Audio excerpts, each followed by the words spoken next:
Les Aïzo qui sont dans les arrondissements d'Abanou, de Lissé-Gazon, d'Avapa et dans la commune d'Alada bien sûr, ont une fête identitaire qui remonte à l'année 1963, que les pères fondateurs ont trouvé que ceux qui sont Aïzo et qui sont de la rivière qu'on appelle Ava, qui est une rivière sacrée que nous avons dans la région, ces fils-là doivent se retrouver et réfléchir pour créer un cercle de fraternité. Et chaque année, les Aïzo se retrouvent, les Aïzo de cette région bien sûr se retrouvent et discutent, essaient de voir qu'est-ce qu'ils ont en commun.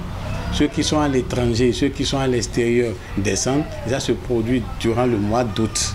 Et précisément le dimanche qui suit le 15 août.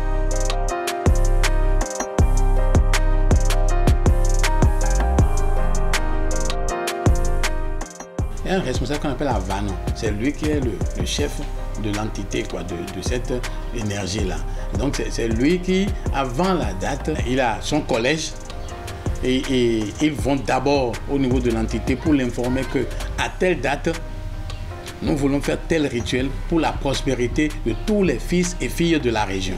C'est le dimanche là qu'il y a vraiment fête. Mais déjà le samedi soir, le samedi nuit, c'est en ce moment-là qu'Avano fonctionne. Avec son équipe, les immolations qui doivent se faire, ce qui doit se faire en ce moment-là, c'est en ce moment-là que ça se fait pour la prospérité de la région.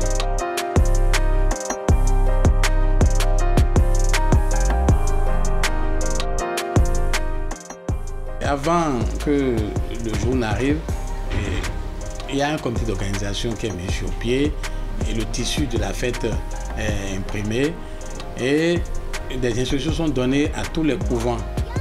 Donc les couvents vaudous sont instruits pour savoir qu'il faut prier pour tous les Aïzo qui sont de l'ère Ava, parce qu'on parle de Avahoui. Et ceux qui sont dans ce cercle-là ont leurs interdits aussi, qui sont spécifiques. Et bon, maintenant, on n'oblige pas tout le monde à faire les libations au niveau des couvents. Ceux qui sont chrétiens, ceux qui sont catholiques, ils vont faire les prières au niveau. On demande des messes spécifiques pour les ressortissants de la région. Ceux qui sont protestants, ceux qui sont musulmans, chacun va suivant son obédience. Il n'y a pas une exigence à ce niveau. Et quand les prières sont finies, on se retrouve maintenant pour faire une grande fête où sur la place publique, bien sûr, les autorités arrivent, les personnes, tout le monde, on se retrouve, on mange, on danse, et puis il y a un match de football, ainsi de suite.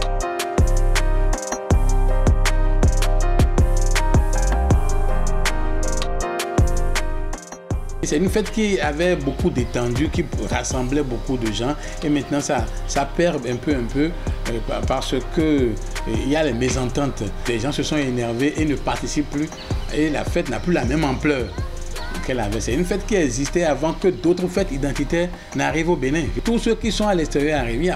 Il n'y a pas un Aïzo de la région qui n'arrivait pas à l'époque. Mais maintenant, les gens ne sont plus aussi nombreux. Et mon souhait, c'est que cette fête-là reprenne.